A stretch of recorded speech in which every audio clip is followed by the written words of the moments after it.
Good morning, Stefan. How are you doing? I'm good. Good morning, Jorge. It's Verano de San Miguel here. It's a busy, buzzing salon inside, so it's the best of both worlds. Stefan, everyone knows that Denmark is a reference in the biomethane, biogas market. Currently, in the Nordic country, there is more than 200 biogas plants in operations. Denmark is the country that injects the most biomethane to the grid. How did you do that? So until 2012, all the biogas that was produced in Denmark, it went to electricity production. At that point, the Danish state started a subsidy scheme, and that subsidy scheme was based on fixing a price that you as a biogas producer and upgrader and injector of biomethane, a guaranteed price that you could get for a long period of time. And so that gave security to the investors so that they were able to build a good, solid business model.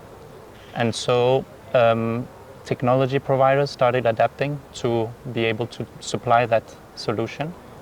And gradually, plants were being built, more and more. Actually, there was an exponential growth. And that's where we got to the large percentage. I think the average percentage of biomethane on the Danish gas grid is 30%. So I think this would not have possible without the subsidy scheme to help the industry mature. In a mature market where the challenge for the Danish government is to cover the whole production of the domestic demand by biomethane in 2035, how do you see the potential in the Spanish market? I think there's a huge potential in the Spanish market. You have the biomass,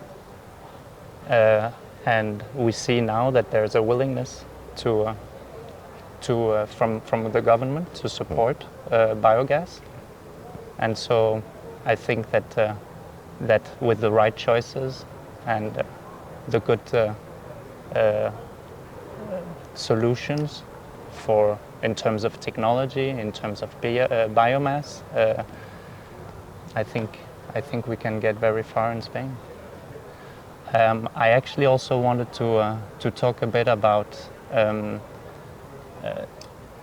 the Spanish challenge in getting rid of the digestate, because I think, and I don't know if you agree, that it's something that a lot of projects are looking for solutions to. Is it also something that you Yes, see? for sure. You know that there are a lot of things mixed together in this topic, and for sure the digestic is part of the solution. Yeah. So probably if we focus on this matter, probably we can push faster the evolution of the ecological transition to the biomethane, biogas. Yeah. Because until now, my impression is that the projects where you already have a way of getting rid of your either solid or liquid fraction once you have gotten the methane, those projects where you already have the solution, I'm imagining those will be the first ones that will become concrete projects. And then, well, let's work towards that we find the good solutions for all the other projects to also materialize. How do you fix this problem in Denmark? So in Denmark, the swine producer, the cattle producer, always produce the feed for these animals themselves. So the farmer always have a piece of land allocated to their production of animal. And so they have the land to get rid of the degas fraction. And this is how it's being dealt with in Denmark. And this is not necessarily the setup in Spain, where maybe the one having the cattle production or the swine production is not always the one that also has the production of feed for the animals. And so those are two different entities that have to speak together, and that have to find a solution on how to value these streams. Yeah, we don't have any doubt that with the experience that you already have in the market, for sure it's something that we can take advantage about that and learn and analyze if it could be the solution here too. Yeah, yeah. Stephan, we have no doubt that the biomethane is necessary to move forward the ecological transition here in Spain. We faced a problem in the first processing stages because there is no a one-shot stop to analyze the project. How do you manage these issues in Denmark?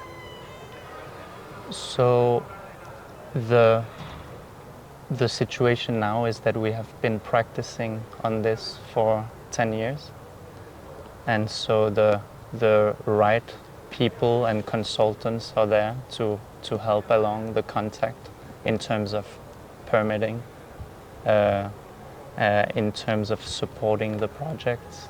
The technology providers have been through the processes enough times that they know exactly where to start, what would be the next step, until we reach a stage where the groundbreaking event can happen, the project starts to be built.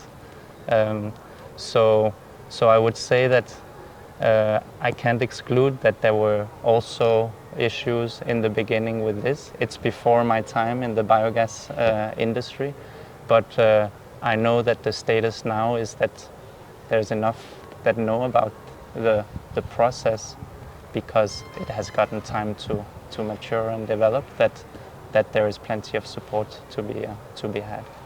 Do you think that with time those mechanisms will also happen in Spain? Yes, I think so, because you know that the last March the government released the biogas roadmap here in Spain, and it is a very important step ahead in this issue.